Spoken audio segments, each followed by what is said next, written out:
En esta clase vamos a tocar el tema de la emancipación. Vamos a explicar qué es el término, de dónde nace, qué sentido tiene. Y la cosa más importante de nuestro punto de vista, por supuesto, es la reacción que tuvieron distintos judíos hacia la idea de la emancipación. Bueno, la palabra emancipación viene del latín y tiene que ver, la raíz de esta palabra tiene que ver con mano. Emancipar, eso significa de liberar a alguien de su custodia, digamos, como por ejemplo el padre libera a su hijo de su custodia cuando llega, en el caso de los judíos, a los 13 años. En otras culturas puede ser antes, puede ser después, pero la idea de emancipar a alguien es que a partir de este momento él es libre, él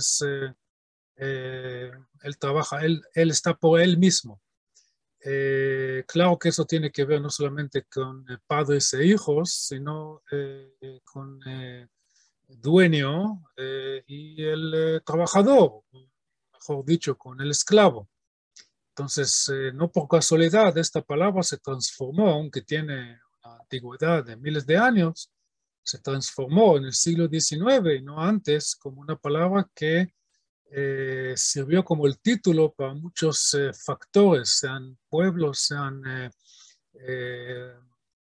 sindicatos de trabajadores, más tarde mujeres, etcétera, etcétera, como el slogan más importante para resumir lo que quieren cada uno de estos grupos sociales. Los primeros en utilizar el término emancipación no eran los judíos, sino los irlandeses.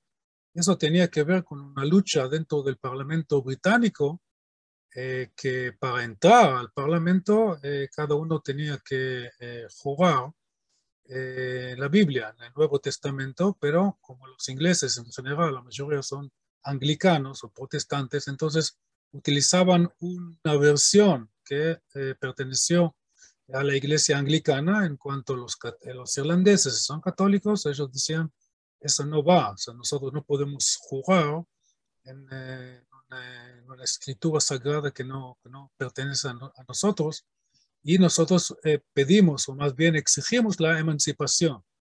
Y a partir de este momento, la palabra, estamos hablando de los años 20, los años 30 del siglo XIX, y a partir de este momento ya fue utilizado este término para muchos otros factores, como dije anteriormente. Hablando de los judíos, ahora el resto de esta clase voy a dedicar al entendimiento del término emancipación según algunos factores, sectores judíos, o mejor dicho, la forma de entender el término de la emancipación, siquiera antes de utilizar el término en sí, sino el contenido de la emancipación, es decir, ser parte de la sociedad de una forma igualitaria, en una palabra, ser ciudadanos, que de repente, no solamente los judíos, de repente, entre comillas, ¿no? Eso nunca pasa, nada pasa en un instante en la historia, pero relativamente bastante rápido, como conté en la clase anterior, en la Revolución Francesa,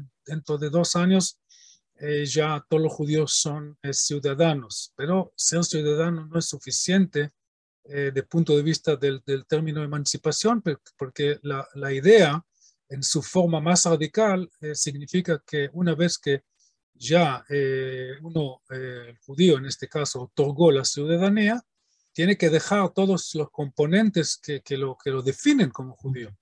La religión, los costumbres, la comida, la tendencia de casarse dentro de la comunidad judía o con otros judíos de otras comunidades, el idioma, todo eso, parte de la emancipación. Y justamente por eso, por esta forma de entender la emancipación, porque hay otras formas de entender la emancipación, pero la forma radical fue la forma común en la época radical de la Revolución Francesa, que tuvo que ver con el hecho que los franceses tenían que luchar, realizar guerras contra toda la Europa, que trataban de eliminar la revolución, los logros de la revolución. Entonces por eso tenían que en algunos aspectos mantener su radicalismo.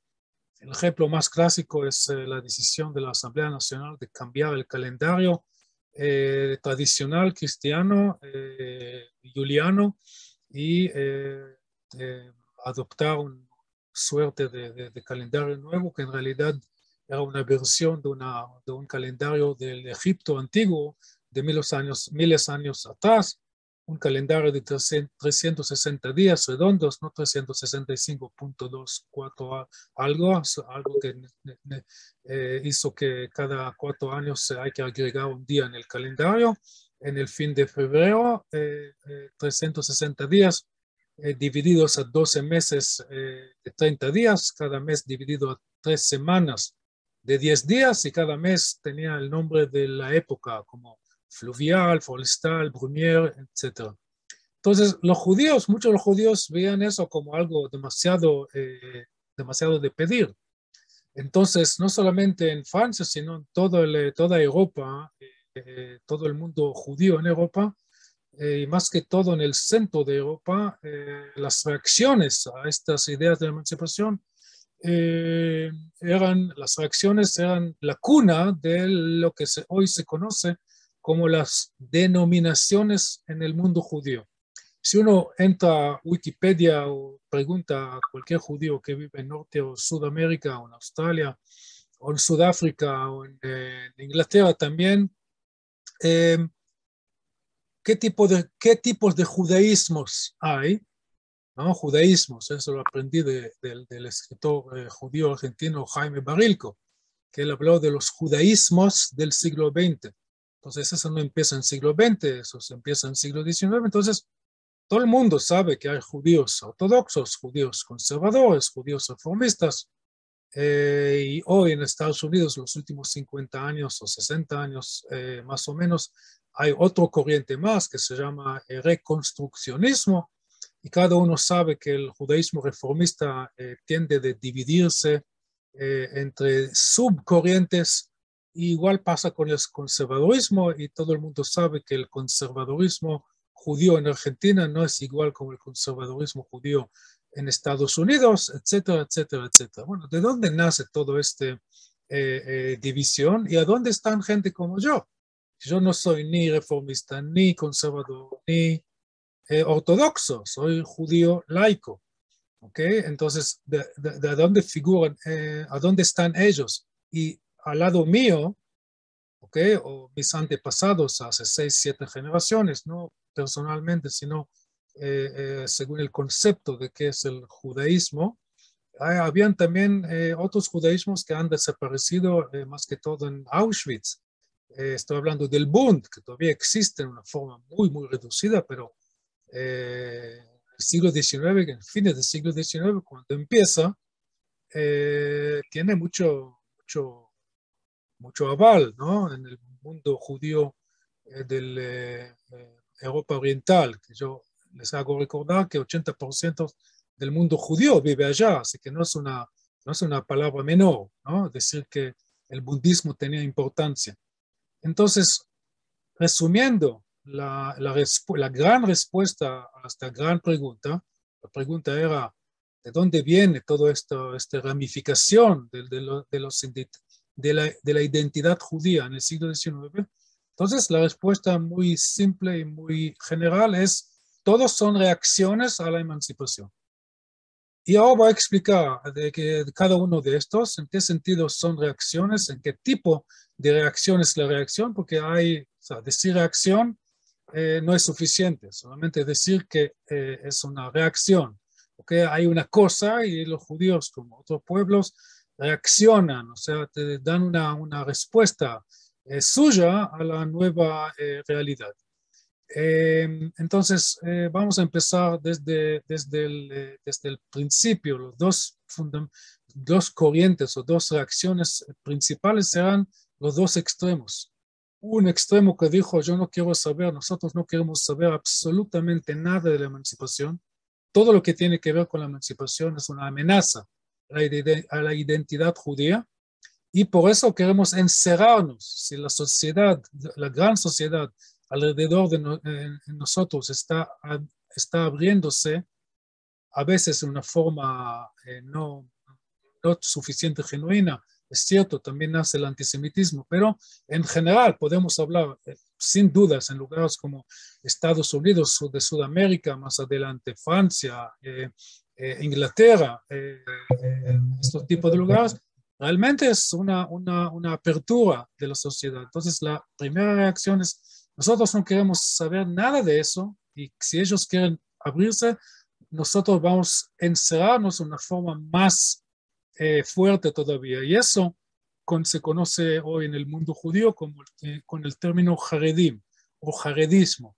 Hay algunos que utilizan el término ultra ortodoxia, pero a mí me parece una mal uso de eso. No, o sea, es legítimo, pero no, si alguien está tratando de describir una cosa con palabras que no tienen el significado claro, ¿para qué usarlos? O sea, la palabra ortodoxia, ya vamos a ver, que está a mano de otra reacción, de otra denominación que de un punto de vista muy importante son totalmente distintos a los Haredim. Si alguien quiere utilizar un término en latín, entonces los Haredim serían los fundamentalistas judíos. El hecho de que no toman, no llevan bombas y no matan gente con cuchillo, eso no tiene que ver con el fundamentalismo. El fundamentalismo simplemente es la idea que uno tiene que mantener los fundamentos. En este caso, si el mundo moderno está ofreciendo igualdad de género, libre de pensamiento, elecciones libres, todo eso, ciencia, educación, qué sé yo, todo eso, no. Entonces, no, tenemos que mantener nuestra fidelidad a la escritura sagrada, la Biblia. Y el hecho que en la Biblia hay muchas cosas sobreentendido. Pero ellos, los líderes de este corriente, eligieron la interpretación más cerrada, y hasta hoy lo son, cualquier lado del mundo. Entonces, eso es el primer extremo. El otro extremo es todo igual, pero todo lo contrario. Si la emancipación requiere apertura nuestra, vamos a borrar nuestra identidad en total. O sea, no queremos ser más judíos bajo ninguna forma y vamos a educar las próximas generaciones bajo esos conceptos. Y hasta hoy en Israel se puede conocer gente, o sea, israelíes de origen judío que no quieren saber nada del judaísmo y tienen puestos en la academia, tienen puestos en la prensa y no tienen mucho poder político, pero tienen su voz muy fuertemente escuchado. O sea, no es cuestión de asimilación, porque la asimilación se hace en una forma como la piedra cae dentro del centro de gravedad, o sea, así nomás, ¿no? Un judío que vive, no sé a dónde, en cualquier lado, en Texas, si no tiene vecinos judíos, si no hay colegio judío, y él ni siquiera está casado, entonces no tiene hijos, entonces no tiene para qué hacer fiestas judíos, entonces poco a poco él va asimilando en la sociedad tejana y nada más, ¿no? Yo estoy hablando de un corriente que decía que tenemos que ser asimilados en una forma activa. Y el activismo más fuerte en este caso sería, por supuesto, la educación. Bien, así que tenemos los dos extremos. Todos los otros corrientes tienen algo en común. Ni ninguno de ellos, de los otros corrientes, pensaban que el extremismo le va a servir algo. Entonces decían, sí, queremos ser judíos y sí, queremos ser parte del mundo moderno, no tenemos que dejar uno por el otro y tenemos que buscar la forma de combinar uno con el otro. Y justamente eso es la definición más simple para definir todos los otros corrientes, sea el judaísmo laico, sea el budismo, sea el ortodoxismo, el conservadorismo, el reformismo y el reconstruccionismo. Bien, todos estos ismos es un dolor de cabeza, entonces lo vamos a simplificar en una forma, dividiendo a estos dos, todos estos corrientes a dos ramas principales. Una rama lo voy a llamar la rama religiosa, que más bien podría llamarla la rama de la Santa Fe, de la Neo-Santa Fe, que esta rama está dividida entre sí, ortodoxismo, conservadurismo y reformismo. Y voy a explicar qué es la diferencia. Y la otra rama es la rama no de la Santa Fe, sino de la Santa Comunidad. Ni siquiera Santa Comunidad, podemos llamar la rama de la vida pública judía, que eso es como decir el nacionalismo judío. Y los dos corrientes famosos que están dentro de subcorrientes, que están dentro de este concepto, es por un lado el bundismo y el otro lado el sionismo. Y el sionismo, que fue también la casa de judíos religiosos, tiene la base de un concepto que los judíos, antes de cualquier otra cosa, cualquier otro elemento que lo define, ante todo son una nación, son un pueblo, y las relaciones entre ellos dentro de este pueblo superan cualquier entendimiento teológico, filosófico, lo que sea. Bien,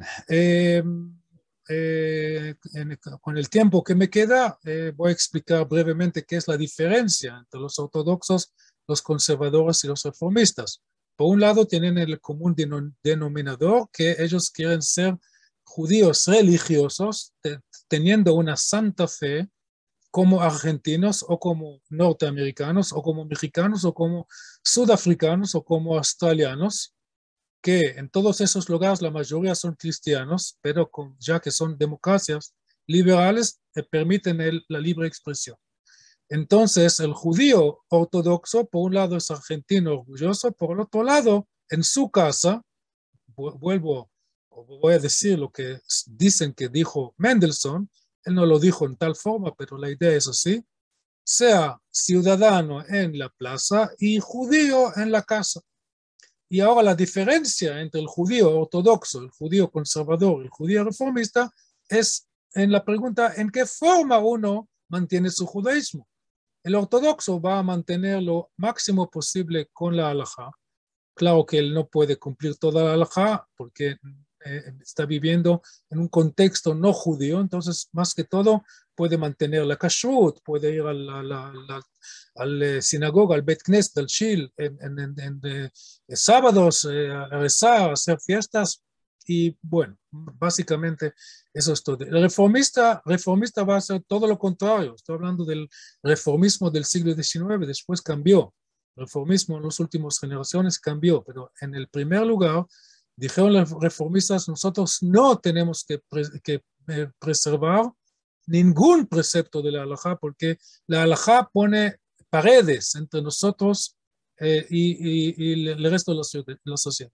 Y si queremos realmente ser ciudadanos argentinos o mexicanos o americanos, y eso más que todo en Norte de América, no hay que exagerar con México y con Argentina, solamente estoy mencionando eso porque son opciones, pero en la vida real, la historia real, eso se dio para conocer más que todo en Alemania y en Norte de América, donde habían comunidades judías que tenían solamente la santa fe, o sea, su judaísmo tenía que ver con ideas filosóficas muy lindas.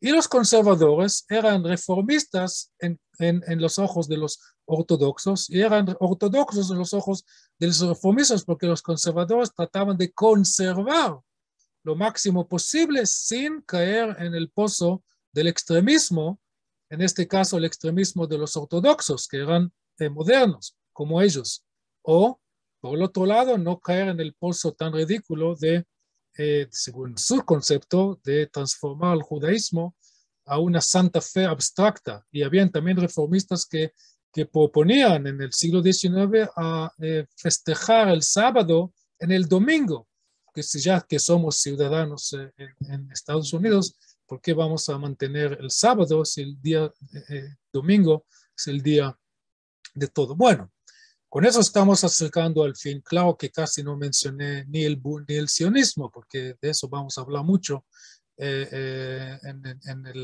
otras clases, pero resumiendo el argumento, estamos hablando de una nueva forma de ser judío en el siglo XIX, que todos están jugando, están reaccionando, están conversando, dialogando con el concepto, o los conceptos, bien, mejor dicho, de la emancipación.